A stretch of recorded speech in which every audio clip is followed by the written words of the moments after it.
Welcome everybody. This is Movement Messages, New Music, New College's online series that features works of new music and dance and movement. And we're thrilled today to have with us our professor of music, José Martinez. And we're here today to talk about his piece called 39 Inside. José is a composer whose music has been performed by some of the leading ensembles in the contemporary world. Alarm Will Sound, Wild Up, Third Coast Percussion, others. José comes to us most recently from East Carolina State University, where he was a visiting instructor, professor in music, and studied at UT Austin, University of Missouri, and the National University of Columbia. That's correct. And is also a percussionist and composer who works a lot with electronics and does really innovative composition. So we're thrilled to have him with us today. Thank you, Mara. Thank you for having me here. That's awesome.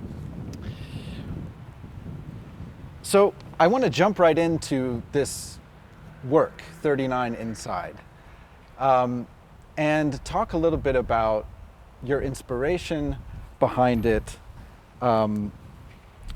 This is a piece that deals with really important and powerful topics. So could you tell us a little bit about how you got interested in this set of topics and a little bit about the piece and what the piece is about? Yeah, well, to talk about migration, for me, it's something that kind of like comes natural because I'm a migrant myself. Yeah. So I'm originally from Colombia, South America, and I moved to the United States 7 years ago. So every time that I hear anything about migration, whether it's Hispanic people like myself or other communities, I always tend to pay closer attention to that. And so living in Texas during that time in 2014, living in Texas in that time, 2016 through 2019, 2020, kind of like put me closer to some of the stories about migration that I never really had a chance before. And especially this story that 39 Inside is talking about is this thing that happened in San Antonio in Texas. And at the beginning, like many of us, I didn't put a lot of attention to it. It just, to me, was just one more story of this tragic story, but I didn't put a lot of attention. And a year later, when the driver of this truck was sent to life in prison, that's when it kind of like came back to me, and I started reading more about it. And I will say that that's how I got more and more into this topic. I started to read about it, I started to learn more, and I realized that there are many more cases in which trucks with migrants are found. This is a particularly tragic one because some of the people found inside, so the truck kind of like broke and the AC broke, so this tragedy happened. But there are other cases in which they actually make it in a way.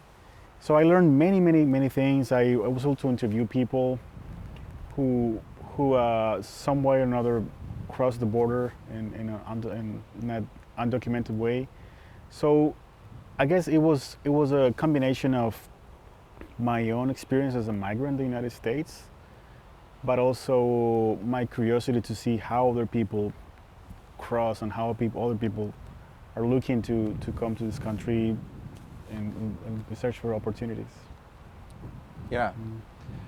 So, and there's a tradition of music that deals with political topics of contemporary interest, topics that might be controversial. Yeah. I'm thinking about a few examples, like music of George Walker. His Symphonia No. 5, in part, is a response to the church shooting in Charleston, South Carolina. Yeah. And Sarah Kirkland Snyder recently put out an album called Mass for the Endangered, which deals with environmentalism and topics surrounding that. John Corigliano Symphony No. 1 is in part, I think, a memorial to friends that he lost to AIDS. And there's a lot of examples, and those are very wide-ranging pieces. Was this something that was new for you to in your music address such a powerful and relevant political topic? Well, I think that as an artist, we are in many ways already political, because we are always in a way storytellers, and then the question is, what story do we decide to tell? And I think in all these pieces that you mentioned, what they're trying to do in many ways is to connect with the people for whom those stories are relevant, and connect with the reality that we live, with the modern day reality. So to me, it was important to tell the story that was meaningful for me, but also I knew that was meaningful for many people, whether if they belong or not to this community. And I think as those examples you mentioned, what I'm trying to do is share some of these stories that I was able to learn with the folks that attend concerts, or that somehow I have the access to. I mean, the world is. I mean, I'm not attempting to change the world, but if I can change a tiny corner and I can make a corner nicer, I feel okay with that. So, given that I have this platform and I have this, I have the power to convocate people around this topic, I decided that I wanted to tell the story and to share, especially those details that I learned and that I researched, with other folks, to give them a bit of a larger perspective on these ideas. I'm not trying to tell them what to think. I'm trying to show them a missing part of the story, a missing part of the reality that I was able to learn when I interview people, when I researched, and all of this is kind of like wrapped around the music and the show with the dance and the lights. So it's mostly like, let me. I think that there's like a journalistic aspect in many ways in this piece. But in this case, people are not just sitting and reading the newspaper, reading the news, but I'm trying to show them this new aspect around around music, around movement, around lights. So I think that makes the message and the story maybe a bit more compelling and maybe easier to capture.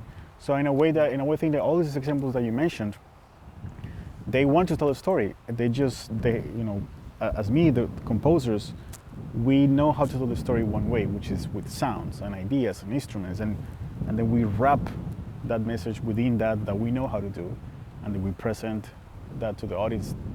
Hopefully, looking for maybe like a better engagement with these ideas. Yeah, and so for this piece, you composed the music, you notated score for the players, you created electronics, and you also directed the production, which involves a live ensemble, conductor, electronics, around dancers, 30 people, more or less. Yeah, video, projection. Tell us a little bit about that. What was that like? It was insane. And if you ask me to do this again, I'm probably gonna say no. I am not a control freak person at all. I am completely fine giving people assigning tasks. So I didn't do this because I wanted to do everything myself, or because I just wanted to do it my way. But I did it. I feel like I did it because I knew what I wanted to say, and I wanted to shape it one way. But although everything you mentioned, like I did this, I don't think I would say I did all of that. I had an initial idea of what I wanted to do, and then I gave that to the video guy, a video person, and the dancer, the choreographer. So I gave them my notions and the directions, but a lot of work was done by them. And yeah, the music, I wrote all the music and I did electronics and I wrote the script, but the script has variations. I had people who helped me refine the texts and I had people doing voiceovers and we changed the text according to their interaction. So it was more like, it was a plan that I had. But as we moved on and we collaborated, I was completely fine with just removing text or removing moments or adding this or that. I was completely fine, and that's basically what happened. I don't think that what you see in the videos in the show is 100% what I envisioned. It's a version of my idea that was enriched by my collaborators. But yeah, it is work, but I think I was able to slowly build up to be able to face this challenge because I had collaborated before doing separate tasks. So I did, for example, the music for a dance show, and then I did what else? I participated in a bigger show. So I kind of like saw how the leader of the group told us kind of like what to operate, how to operate, and how to organize. So I was just slowly like getting in learning responsibilities and learning how to manage this amount of people. So at the point when I had to just send tons of emails and ask for schedules and ask like organize everyone and sometimes say we're doing it this way and not that way, but we're gonna keep it this way, or we have to rehearse at 6. You can do it, you have to do it. So like being firm, sometimes being like totally like a producer, not really a composer, or just like director, we're doing this. I felt okay because I had experience to be able to make decisions. I did search for someone to be the director, but I didn't find someone who would assume the challenge. And I understand that it was perhaps, especially I found a couple of people, and one of them told me that the topic was too much for them, that they didn't want to kind of like suffer along with this process.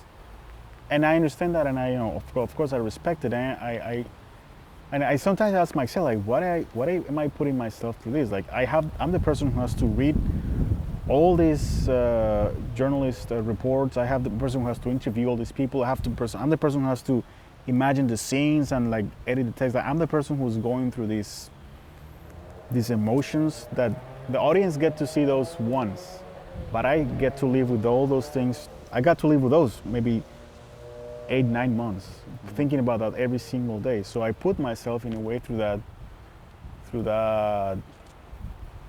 those like dark and tragic. No, let me see. I put myself to this train of emotions, but by designing this experience. And I asked myself, why did I do it? And I think it's because as artists, I guess that's what we do. We try to live it so we can express it, we can share it in many ways.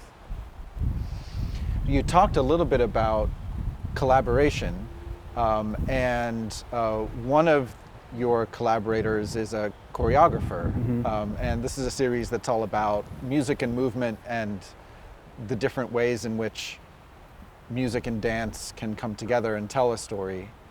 What was your collaboration like with the choreographer for this piece? The choreographer is Carolina Sirius, and she's a student at UT Austin, where I did my doctoral degree. And this was our third time that we were collaborating. The first time I did a piece that was called The Mirror, and she was part of the cast. The second time, I have this set of like a piece that is called Elastic Skin, that is dance, video, and me playing.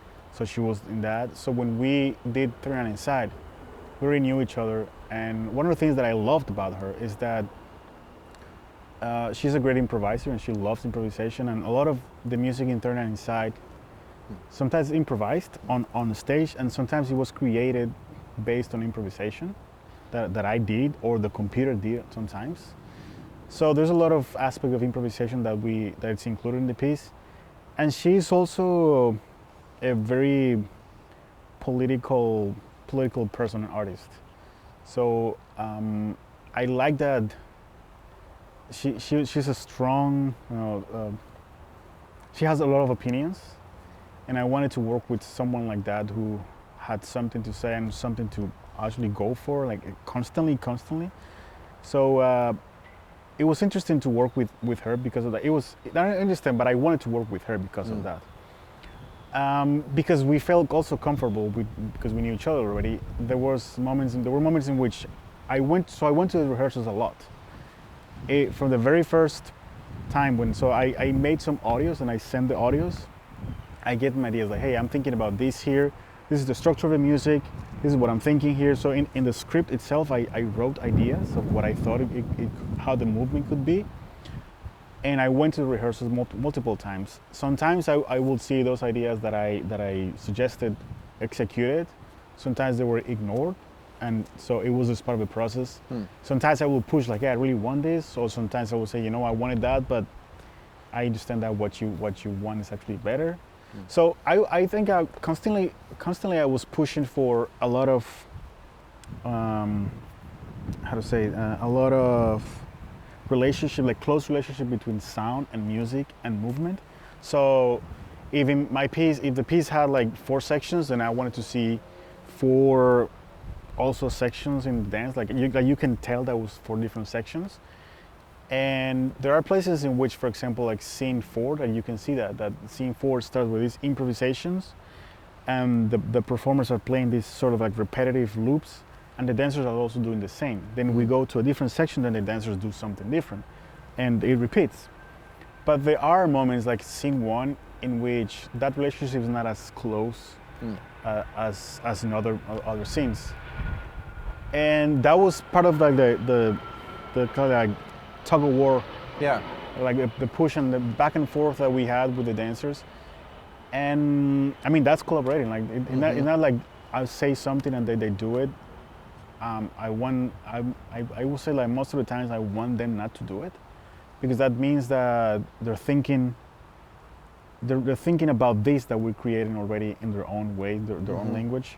So that helps us to bring something to the table and to mix it and to see what happens. So maybe just to point out some of the part of the movement, we created some gestures that were fixed. So there's a gesture that you can see often that is gesture like it's like this. So it has to do with some religious connotation, because Hispanic people, most of the time, these people Hispanic people who are the people who are doing this sort of border crossing are mostly Catholic. So there is this relevance of the Catholicism and how that image immediately means like it's what it is. And there are moments in which in the scene 2, when we're telling the stories of each one of them, there's a moment in which we have 2 people playing together and going around. That's supposed to be the mom and the daughter that are just crossing together, and then we don't know what's going to happen afterwards, but we know that they're together. So it's 2 dancers.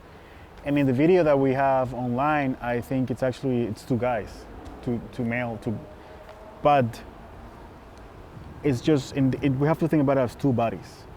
It's a body that is taking care of another body. It doesn't matter how they look. It's just this sort of interaction between two bodies on stage. So there were moments that we decided like there are gestures that need to be followed, but however you connect one gesture to another, it's up to the dancer, up to the choreographer. I wasn't very concerned about that. I was more concerned in which that there need to be like moments in which those gestures have to be there. The rest is up to you. I don't really care very much what happens. At the end, for example, in scene 5, when we have Lucia, who does the main character, just dances and tells a story. Again, that was mostly improv, but we worked on them multiple times. There were gestures that there's a moment in which Lucia goes around. We knew that needed to happen. That has to be in the gesture. We don't know when. We don't know exactly how long, but it has to be. Lucia also has this gesture many times. Lucia starts actually with the head like down here under the legs. That was something that we decided that had to be there, but other aspects are more open, and so that openness also relates to the music. Sometimes I gave them the players, you have to play these, you have to play these, you have to play these, but play in a blurry way. Don't just play like it's written. Just play like it. So there's a relationship between movement and how they assume my directions, or the choreographer's direction, and how the performers also assume that notated music. Sometimes there's a lot of movement that's very dance-like, and at other times, a lot of the characters on stage are actually very still. Like maybe when they're in the trailer, there's a scene that's all about waiting. So there's moments of stillness on stage from the dancers, and as I'm thinking about the work, I'm also remembering that the video is similar in a way. Sometimes the video is very active, and there's a lot of energy and different changing scenes and visuals, and then at other times it's more static, and those elements seem to interact.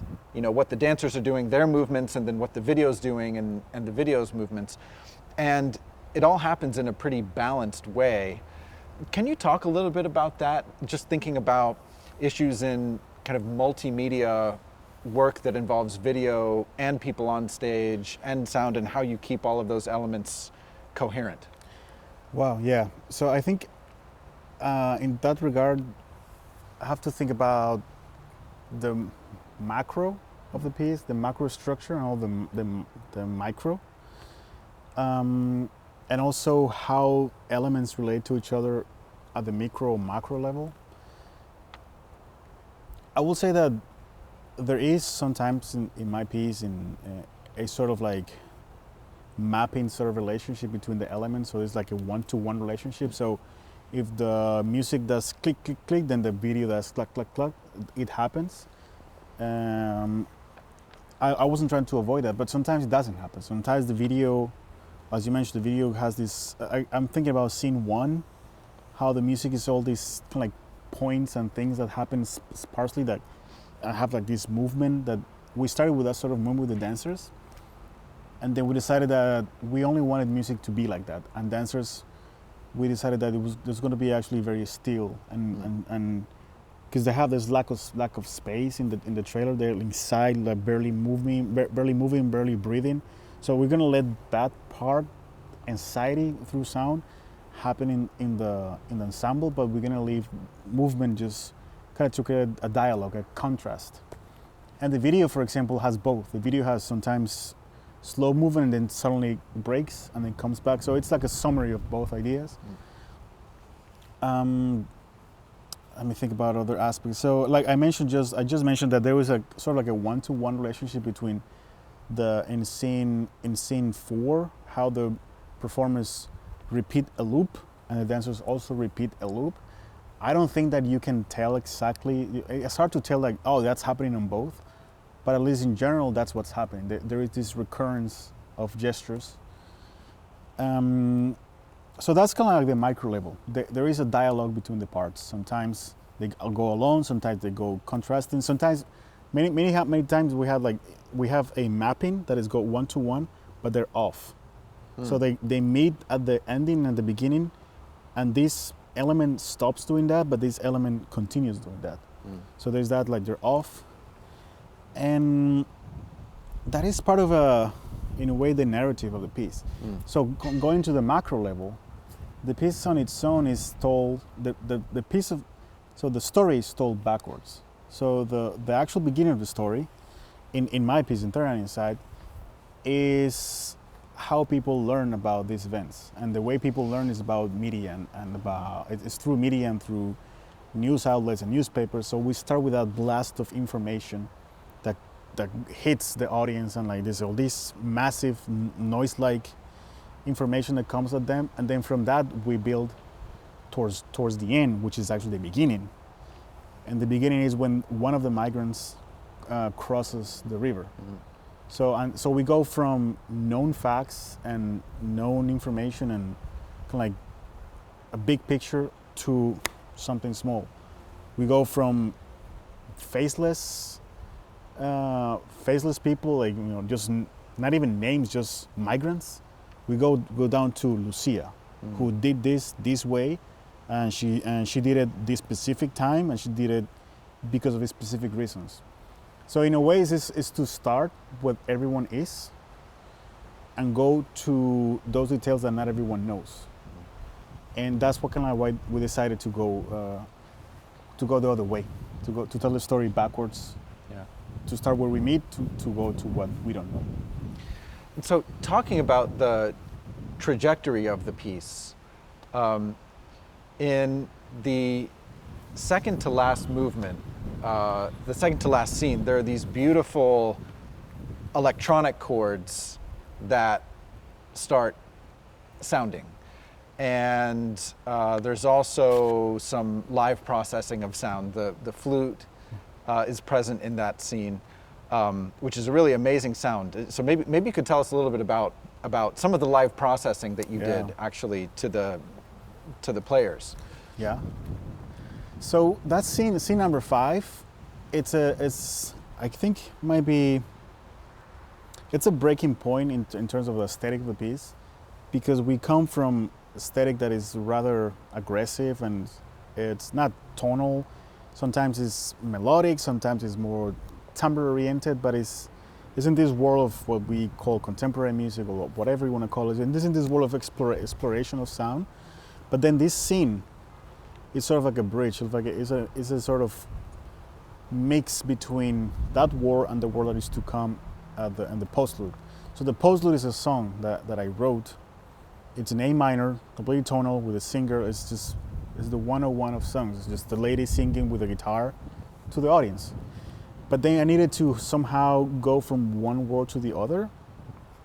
And so what I did is that I took the chords that are in the song, and I put them in scene 5 as the background to what the flute was playing. And so that comes from a tradition.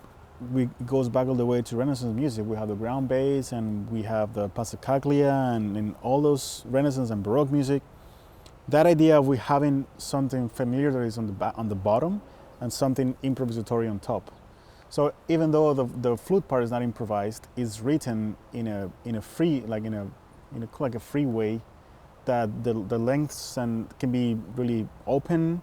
And I was actually playing along with the performer. So I had the score, and I knew that there were moments in which I needed to change. So she was playing, like here, boom, change the chord. So there are chords that are aligned with the line the flute plays. And so there's both live processing and fixed media. The fixed media maybe is more interested in the live processing. What I did is that instead of the tradition of the ground bass or the passacaglia is that you put chords, and then the performer kind of elaborates on those chords. You like C minor, I don't know, E flat major. The performer, I know this is my chord. I just play along, and I know when to change. I just elaborate.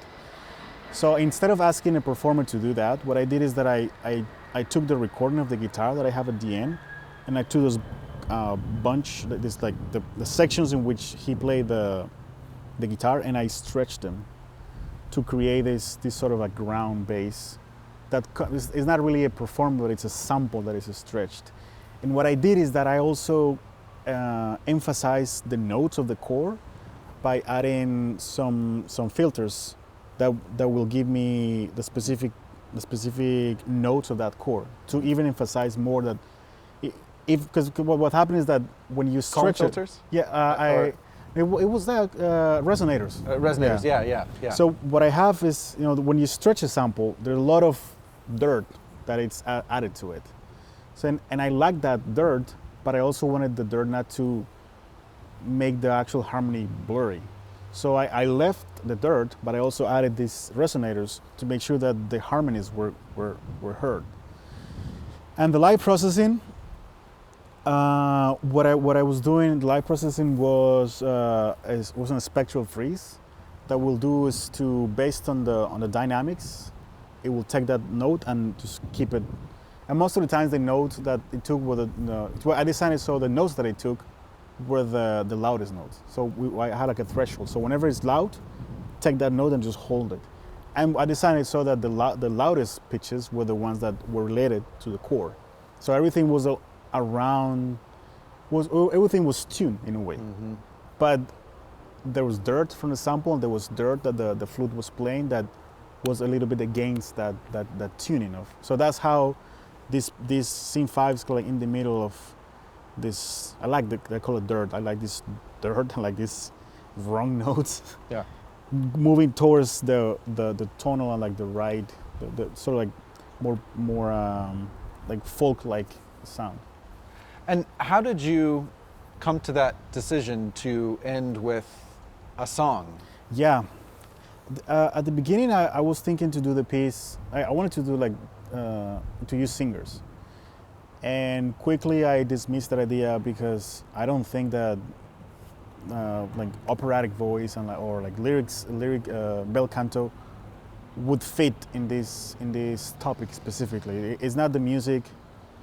To me, it wasn't the music that would represent these characters, but also wasn't the music that it's not my favorite music, so to say. So I didn't want to use those sounds to represent.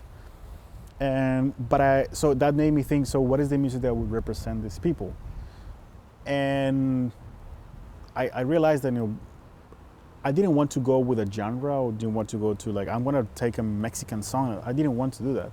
So in the score it says folk-like. So it's not specifically something, a specific genre or style. It has to sound folk-like. But then I found this amazing mariachi singer, and then she put the mariachi sort of sound in it. It wasn't intended, but once I heard her singing, it's like, yeah, this is okay. This is exactly, it's gonna work. So the reason why I decided to end with this tonal and like normal, so to say, song, is because I wanted to have the people really relate to what was happening on the stage, like to have them close and to have them with me and to have them with the performer. And I think the best way to achieve that was to give the audience music that was easy to relate to give them a song, that is a person singing a song to you. Like we all like songs, we all hear, the genre, someone playing a guitar and singing. It's as old as it gets. So I came down to that kind of like basic idea of a singer just telling the story to the audience, just like that. So, to kind of wrap up here a little bit, just kind of thinking about where we are. We're here at New College. Having done this piece, what are some of the things that you thought about and learned from doing this piece that has informed what you're doing now? Maybe your teaching, or the music that you're writing now, or the way that you're interacting with students here. What are some things that you've taken from the process? I think actually it comes back to that song, and it's I think I'm more leaning towards assuming or like putting myself into the polystylism, in which I can bring to my work almost any genre that needs to be there. And I'm talking, of course, I mean that saying that, it means that, so are you going to bring like any type of music? And I will say almost any type of music. If I feel like this genre or this style is what I need for this specific piece or project or story that I'm telling. And so that has made me kind of realize that I have to learn more about more genres of music. And one of the challenges it always happens is that we are educating people who are from different generations than we are, and therefore they must have different musical taste, which is not the same as ours. It's not best, it's not worse, it's just different. So it pushes me and to learn from what they're doing, to be more open to any genre of music, but also to push them to know other genres of music, because I'm coming from the I guess, academia and like a conservatory and like all this contemporary music to a different genre, to a different style. I'm also asking them to do the other way, to start where they are and explore other sounds, and to go there and take something that they think is interesting. And I think that is like radically changed my pedagogical initiatives and my pedagogical aspects, that is more of a welcoming, especially of like rock, pop, folk music, that is equally relevant. And I think that is a change that has slowly happened when I came to the United States, is that I think that here there's of course a strong influence of pop music. It's everywhere, and that permeates pretty much any music making process. So I've become more and more welcoming of those, and especially like learning. Like, you know, I found myself reading about 2 weeks ago. I found myself like, how many styles of EDM are there? Like, I have no clue, and let me read it. Oh wow, it's like 20 something of them, and each of them are different. And I also find myself like, okay, I'm a student, like, hey, I like this album by this artist. Like, okay, I'm gonna take it, let's listen to it, and then we'll discuss it, and I'll tell you why I didn't like it, or why I loved it. But is this kind of like openness that I think, I mean, we live in a world that's so polarized. We can use some openness. We can use some welcoming and some exchanges. Yeah. We can welcome that. Yeah. I think we'll end it right there. Jose Martinez, thank you so much. Thank you very much. Thank you for having me.